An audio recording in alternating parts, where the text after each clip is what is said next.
Are you ready to unlock your full potential and maximize your productivity? Look no further than Productivity Smarts, the ultimate audio podcast hosted by renowned productivity expert Gerald J. Leonard. In every episode, Gerald shares captivating stories, invaluable tips, and cutting-edge strategies that will transform the way you approach productivity. Whether you're looking to reduce stress, overcome overwhelm, or simply get more done in less time, Productivity Smarts has got you covered.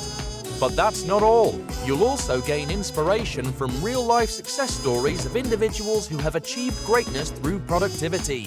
Plus, you'll learn the latest tools, techniques, and habits that will help you achieve a new level of happiness and fulfillment in your personal and professional life. So why wait? Join us every week as we delve into the exciting world of productivity and help you unleash your full potential. Get ready to take your productivity to the next level with Productivity Smarts. As a productivity expert and host of the Productivity Smarts podcast, Gerald J. Leonard has been a proud supporter of Kiva since 2011. Kiva is a non-profit organization that helps entrepreneurs in third world countries access the capital they need to start or grow their businesses. By making a small loan through Kiva, you can help these entrepreneurs achieve their dreams, support their families, and contribute to their local economies. And with a repayment rate of over 96%, your loan can be re-lent to another entrepreneur once it's repaid, creating a ripple effect of positive change. So if you're looking for a meaningful way to make a difference in the world, consider making a loan through Kiva. With loans as small as $25, anyone can be a micro-lender and help change lives. Visit kiva.org to learn more and start lending today. Well, today I'm speaking to Andrea Waltz, and she is the co-founder of Courage Crafters, Inc. She has been an entrepreneur for over 2 decades. As a professional speaker, Andrea had the privilege of speaking at corporate sales conferences nationwide, along with her husband, who is also her business partner and co-author. Over the past decade, Andrea has been a guest on hundreds of shows and podcasts, sharing the go for no mindset and strategies to help individuals and teams embrace rejection and achieve success. Andrea, how are you? I am doing great, Gerald. It's great to be with you. Excellent, excellent. Well, as I shared with you earlier, I always ask my guests 2 questions because I interject a lot of music throughout the podcast. And obviously I'm a musician besides being a consultant and all the other stuff I do. And that is, and I'm always curious about this too, and that is, what is your favorite style of music? So my favorite style of music is, I guess you'd call it alternative. Okay. Alternative electronic. One of my favorite bands right now is a band called Muse. Okay. And it's just 3 guys. And it's very like kind of guitar heavy and synthesizers and different things. Kind of reminds me of, I guess why I like it is I'm a big fan of like new wave of the 80s. Okay. You know, the Duran and the Thompson Twins and all that kind of new wave stuff. Okay, so it's kind of like alternative rock because they also do something called alternative jazz where it's kind of like a blend of different types of music. And so it's not just the straight up, rock and roll or R&B, but it's this blend where it's very instrumental and creative, if you will. Got it. Yeah. So I would say they're definitely alternative rock. Yeah. Okay, excellent. And what's your favorite song? Well, so speaking of Duran, when you asked me that question, you mentioned it earlier, I was thinking, okay, there's so many, but I'm just going to say Rio from Duran, which is a classic 80s song. And I love it because you'll appreciate this. It's got the coolest bass line. It's just, I love the bass line. I don't think most people even notice it, but I hear it really distinctly. And It's so cool. Exactly. That's why I wrote "Culture is the Bass," because when you hear the bass line of a song, you know exactly the style, the texture, where it's going, the vibe, and everything else, right? And it's just like a great company culture as well, our personal culture.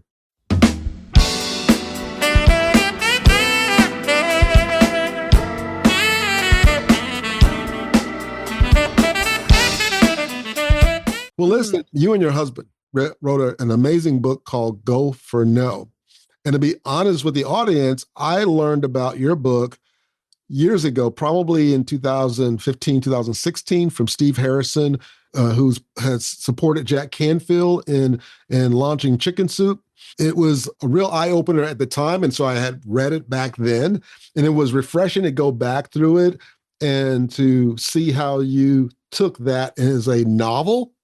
Because in my latest book, A Symphony of Choices, I did the same thing, which is, you teach people through a story, and it really does teach the principles of the go for no concept through the story.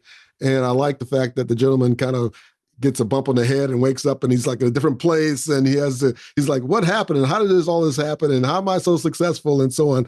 You got to read the book to know what I'm talking about. So that's what we're going to talk about here. But with that being said, Go for No is a really, really good book, like a parable or a novel story that teaches the principle of accepting and embracing rejection and knowing that if you can do that, you can move forward. And Andrea is, with her husband, is the author of this concept in this book. So I want to ask you, Andrea, with Go for No, it encourages embracing rejection. How does shifting the mindset directly improves productivity for individuals and teams when they embrace the Go for No mindset? Yeah, such a good question. So it really is, I guess you'd call it kind of the fail fast methodology, right? Which can be great for productivity. Instead of it's all about innovation. And so the idea behind Go for No, and of course we've created a little marketing challenge for ourselves because of course nobody wants to hear no. That sounds ridiculous and crazy. Everybody wants to get yes. Right. But the secret really is that if you want more yeses in your business, in your career, in your life, you've got to be willing to hear the word no. And it doesn't mean that you have to expect a no. You don't need to be wishing, hoping, praying that you're going to hear no. But you need to understand that if you start asking more, which is at the heart of what Go for No means, it means, right, hey, what's the worst that can happen? If I ask for the raise, if I ask for the promotion, if I try out for this thing and I get rejected, better to have done it and be told no and be rejected than to never try and to never know at all. That's what it means. And the subtitle of the book's really important too, which is yes is the destination, but no is how you get there. So from a productivity standpoint, instead of going slowly and cherry picking, I think this will be a yes, I think that will be a yes, and you never really know, you go for no as fast as possible, kind of asking as many people as you can for that thing, that goal, that dream that you are pursuing, knowing that the faster you go, the more yeses you have, the more possibility of achieving those yeses. Exactly. Because, when I listen to sales podcasts or anyone who's doing a speech on sales, especially a gentleman named Jim Blunt, who is a really good salesperson, he always talks about just the volume, right? Get out there and just create the volume of information or the volume of contacts. And through that process, you're going to discover those yeses. But you have to buttress yourself so that you can handle, right, the no's that are going to come at you, because it does require shifting the mindset and not taking the no's personal, right? Even at a subconscious level, when we keep hearing the word no, no, no, no, no, you're thinking, oh my goodness, okay, it's starting to program me, right? But you want to be able to and deal with that. And that kind of leads me into my second question, which is, what are the most common productivity roadblocks you've seen when people fear rejection? And how does adopting that Go for No mindset help them overcome that? Well, there's a couple. There's a couple really big roadblocks, and especially has to do with productivity, and the first one really is fear. And how fear is such a huge, you don't think of it as a roadblock. You think of it as like, well, fear is just an emotion. Yeah. But what happens is when people know that they have a goal or a dream or something they're trying to accomplish, and they know that it requires putting themselves out there and doing certain activities, but fear comes up, then what happens is you start avoiding those opportunities. You avoid asking. In the case of going for no, you avoid asking and risking getting a no. And so what happens then is procrastination. And procrastination is probably the single greatest, it's kryptonite to productivity. I mean, it is like, if you want to be productive in this world, procrastination is the thing that we all battle. Right. It's like walking through quicksand. How do we're going slowly, we slow down, we stop, and we all have suffered from procrastination for one reason or another. There's the pile of paperwork on your desk that you don't want to have to go through. There's the book that you've been procrastinating reading that you want to, but you haven't been able to. There's the person you want to reach out to. And so the digging into like, what's behind that? What's the why behind that? And from a go for no standpoint, most of the time in our world anyway, it's dealing with that fear of no. And so you say, well, okay, so if that's true, then how do you get around that? And for us, it really is about rewarding yourself for making the ask, not rewarding yourself and focusing on the result. Right. So it's not about whether you get a yes or a no. It's about having the courage in those moments to reach out and make those asks and reward and celebrate yourself for doing it, regardless of what happened. If you got a yes, terrific. If you got a no, no big deal. You can try again tomorrow.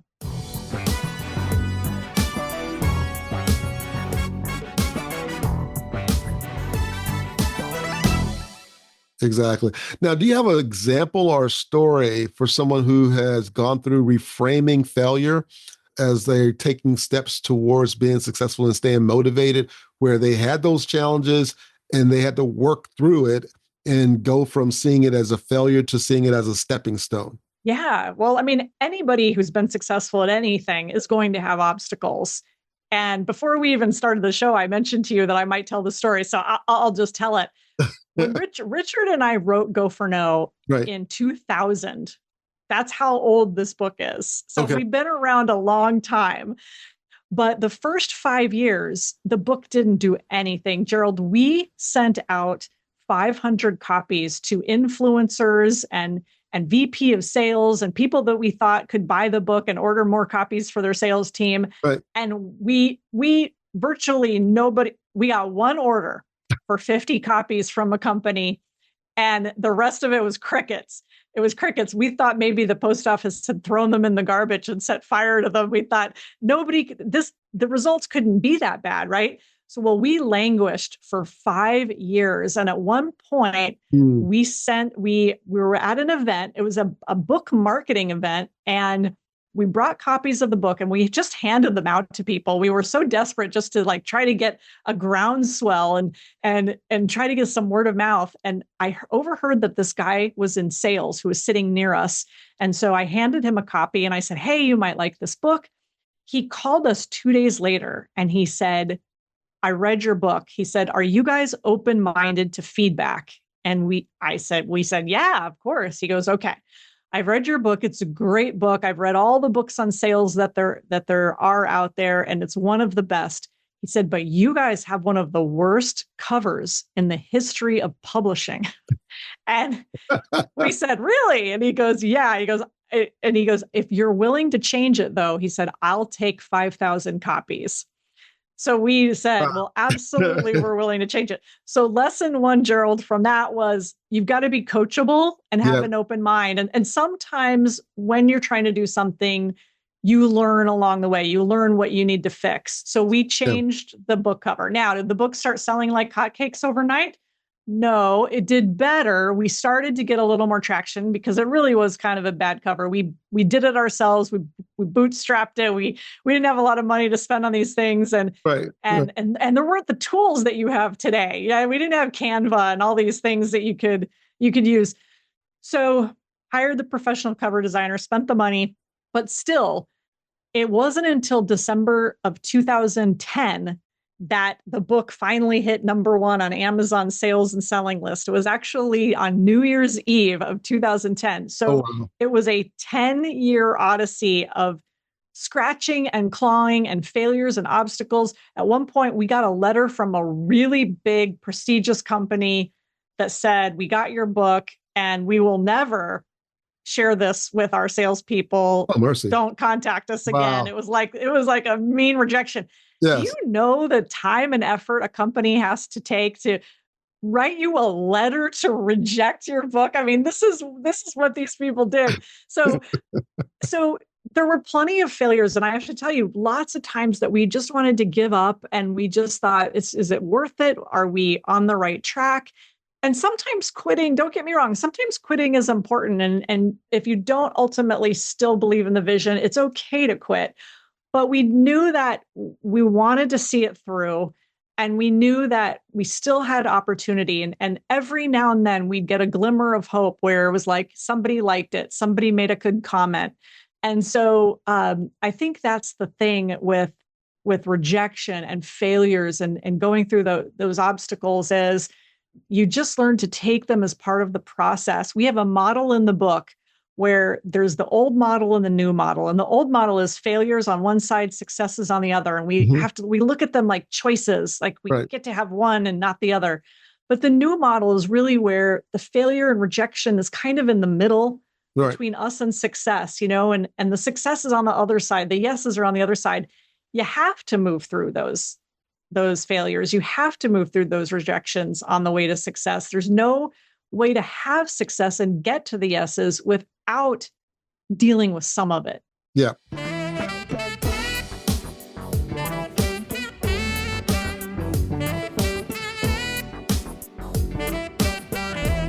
I can tell you from my own experience as being an author and, creating courses and putting things out there, that when you first put something out, and even if you get a lot of advice on it, it's not going to just, it's rare that it will just fly off the shelves, right?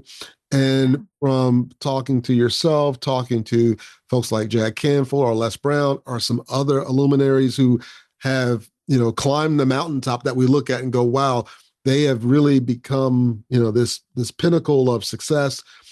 When you hear the story, though, they started off a lot what you were saying. It took years for each of those individuals and for yourself and your husband to become successful. And I think sometimes we can be deluded, or delusional about what it takes. We see the drawing of success being a straight arrow, and then we see another drawing next to it where success is like the squiggly line. We can consciously look at that and go, yeah, that's right. But then when you say that wiggly line takes 10 years, then it's like, wait a minute, I'm not sure if I'm willing to pay that price. And so I think what it is, yes, if you guys would have quit in the middle, then we wouldn't be here talking about the success that Go for No has had and the impact it's had on the sales community or the world on productivity. In your gut, what was it that kept you guys going year 7, year 8, year 9? Because then you kind of, you've been doing it for a long time and you're thinking like, man, is this thing going to ever really take off? What in the world? We've invested a lot of money. Is this just the best it's going to get? But there was something that you had in your gut that said, this is going to be more than that. What was that? Well, I think for both of us, and maybe me more than Richard, because he's so creative. He kind of is one of these people that he creates something and then he likes to move on to different projects. But together, though, we really were together for that first 10 years on this mission. And we were really passionate about the topic. And I think that if you're just enmeshed in something, like you look at you with music and you're just so in love with the topic and the different aspects of it, and it never gets old for you, right? That I think that's the thing that really kept us going. And also the truth is, it helps to have the little breadcrumbs. It helps to have the person say a positive word. I mean, if you're just getting rejection after rejection after rejection, and nobody's saying like, hey, this is interesting, or hey, I read your stuff, right? I looked at what you produced and it's, I liked it. Eventually it does get deflating. And I think in those moments, sometimes the rejection is data. Sometimes you go like, okay, nobody likes this. I'll tell you, a good example of this is we wrote, one of the things that is a hobby for us is writing paranormal fiction. And we put out this first initial book and we got a ton of feedback on it. And some of it went exactly against what we wanted to do. Like, it wasn't our vision, but people kept saying, like, it's too confusing and there's too many characters and you guys are doing this and you guys are doing that. And it was like, okay, so these are the things like we need to change. We need to be open to that feedback, just like with the book cover too. So Right. sometimes I think you can be open to that feedback from the rejection, find out why, find out like what's making people say this. Not one person, like one person is never the end all correction. Right. But if you get the same information from people over and over, you got to say like, okay, how can I tweak this? How can I improve it? And then if you're really passionate about it, you keep going. But the breadcrumbs are helpful. You got to have a little support here and there. You got to see a little light at the end of the tunnel. Yeah. And I think you have to really, you have to have a little those breadcrumbs, and you have to see, some positive things happening. But I think too, you have to really test, and that becomes really hard, right? Because many times when we build something, whether it's a course or an ebook or whatever, or we're working on a project, we kind of want to do it and be done and move on, kind of like what you're saying about your husband. And then when you find that, oh, I got to correct my homework. It could be so painful. It could be so painful. Exactly. And so, and then not only that, but unlike school where you go and there's a teacher that can talk to you, you don't have anybody that's standing there saying, oh, let me give you advice about your book, or let me give you so you have to really be proactively going out to networking events, finding experts who really know the subject, figuring out how to pull the community. There's a lot of effort that goes into it. Who are some of the people that you and your husband, Richard, reached out to? Like, it doesn't have to be the names, but just the types of people that you reached out to just really ask them, hey, we'll pay you to give us advice about where we are. Well, first of all, here's what's kind of funny. Back in the day, when we were really building our business, there were not as many, like today, there's courses galore. There's coaches galore.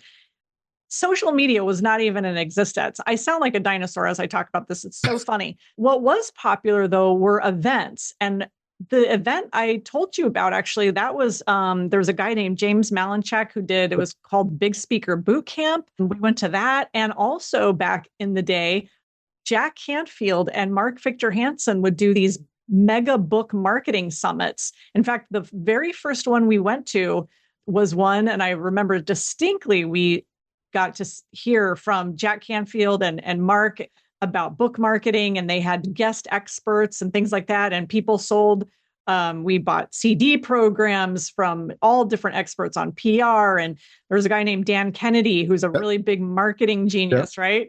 Yep. As a student of business, these names. Yes. Dan Kennedy was a genius, and we studied his material. So we invested heavily in trying to learn, and still made every mistake I feel like a human could make along the way. But you're right. You take advice, you try to tweak it. Sometimes you just can't, or you don't want to. And also, Gerald, here's the funny thing. You think of the guy who did Uber. Everybody told that guy no. Everybody told him, you can't do this. The cities won't allow it. The taxis aren't going to allow it. You're out of your mind. Right. He was the only one who said, like, no, I can do this. I have a vision. So sometimes you just have to trust your gut. Right.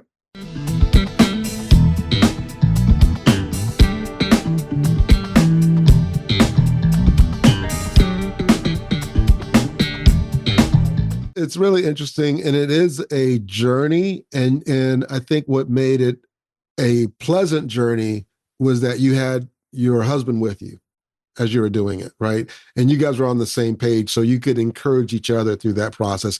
If you're just doing it by yourself, that can become very discouraging and very difficult unless you have a community. So you should join a mastermind, or you should go to, I know you can do a lot of things virtually now, but there's something about going to a live event and looking somebody in the eye and having them look at your material and give you direct feedback. and, kind of quantify that. So all of those things are really important. Now, as we begin to kind of land the plane here, because you've covered a lot, we've covered a lot of different grounds, and I really appreciate the stories and the openness about the challenges and what it takes, but it does take that perseverance. So let me just ask you this, though. For high achievers who fear slowing down or losing momentum when they get into the dip, right? Because you start off really high, and then irregardless of who you are, you're going to hit this dip. And it's this learning journey that you have to go on to get to the next level. And if you're not willing to pay the price of that dip, you basically kind of get stuck. You throw the material away and let me start over and try something else. And you're constantly chasing shiny balls. How can embracing this rejection be a productivity strategy or a product strategy that could lead to sustainable success when you've kind of made it through the dip? Yeah, that's such a good question. I've been through that dip many times. We all have. Yes, we all have. Before I go, I also just wanted to touch on what you said earlier about getting a community and getting mastermind people and going to live events. Live events for us were everything. We met great people. We're still friends to this day, 20 years later. Highly recommend it. And we have a saying, Richard and I. Now we're a team, but also just this idea of never think alone. Because you can sit there at your desk and spin around and around and around, and your brain just will wear itself out. You got to think with somebody else. So don't think alone. In terms of productivity, one of the things that we recommend people to do, especially if they're in that dip or how to kind of spiral out of it, is to really look at your goals and then reverse engineer from a no standpoint and say, how many no's am I willing to hear to get to this goal? Right. And like for us, for corporate speaking, we had a yes goal. We wanted to get 4 yeses per month. We set a goal to have 100 companies say no to us each month. Wow. Send 100. We were sending emails. We were making phone calls. We were sending packages. And sometimes we would get the 4 yeses that we wanted, which was great, but it still wasn't enough. We wanted to do more. And so we said, instead of just focusing on the yes goal, which was 4, we said, let's focus on a no goal and let's try to get 100 no's each month. And when we did that, we had more business than we knew what to do with. When we focused on just trying to hear no more often, which meant, like for us, what was that? It was calling companies and saying, hey, do you guys have meetings? Do you hire speakers? Can I send you information? Following up. Did you get the information? Right. Inevitably, half of them, no, we haven't seen it. Okay, let me resend it. Let me follow up with an email. And so all of these no's that we were collecting was us being in activity and doing the behaviors necessary attached to go for no. So I think it's, from a productivity standpoint, really important to get behavior oriented. Yes. Say, how many no's do I need? And what does that look like in my day-to-day?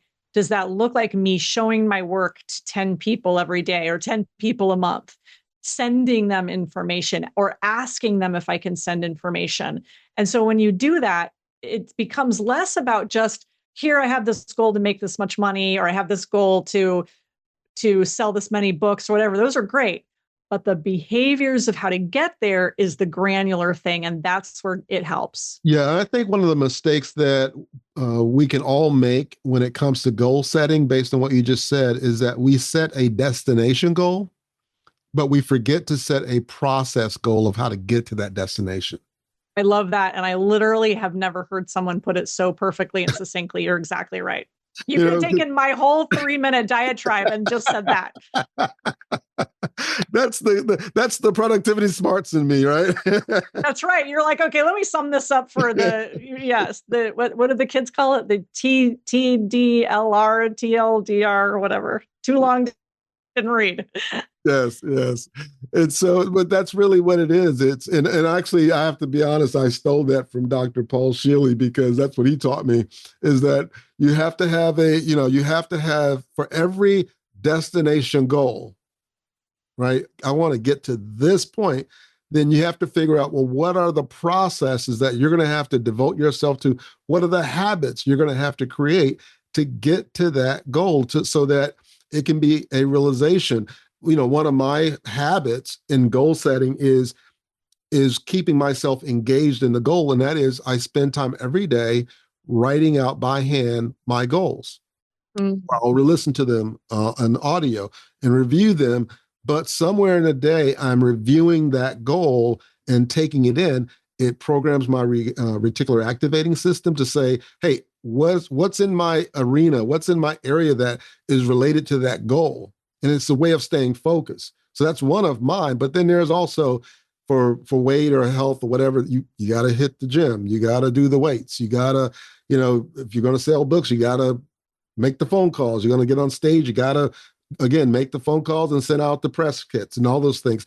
So I think those things are really, really important.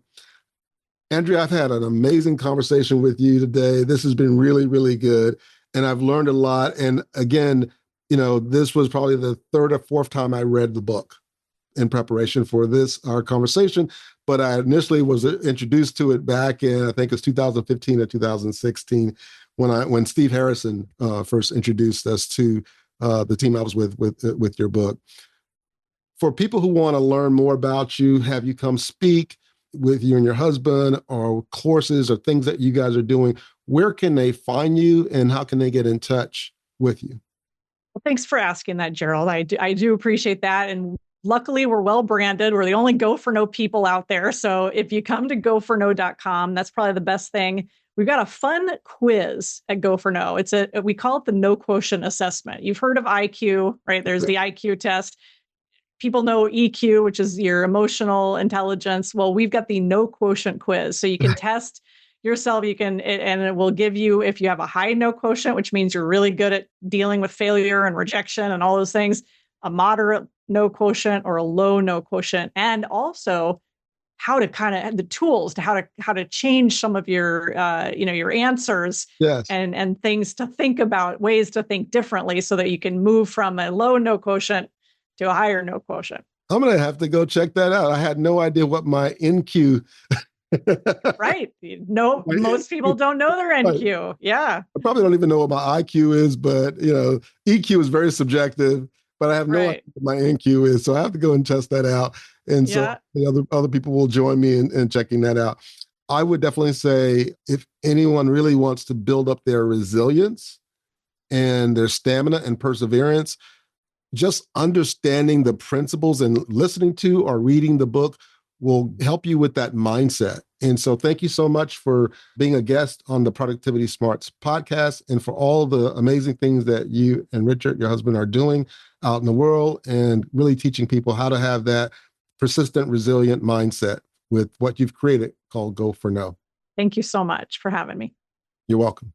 If you're enjoying the content and finding it valuable, we would appreciate it if you could take a moment and leave us a review. Your feedback is important to us and helps us reach a wider audience. If you leave us a 5-star review, it would mean the world to us.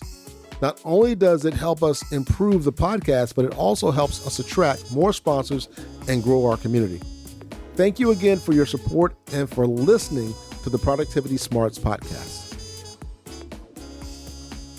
Thank you for tuning in to Productivity Smarts, where we help you achieve your goals and live your best life.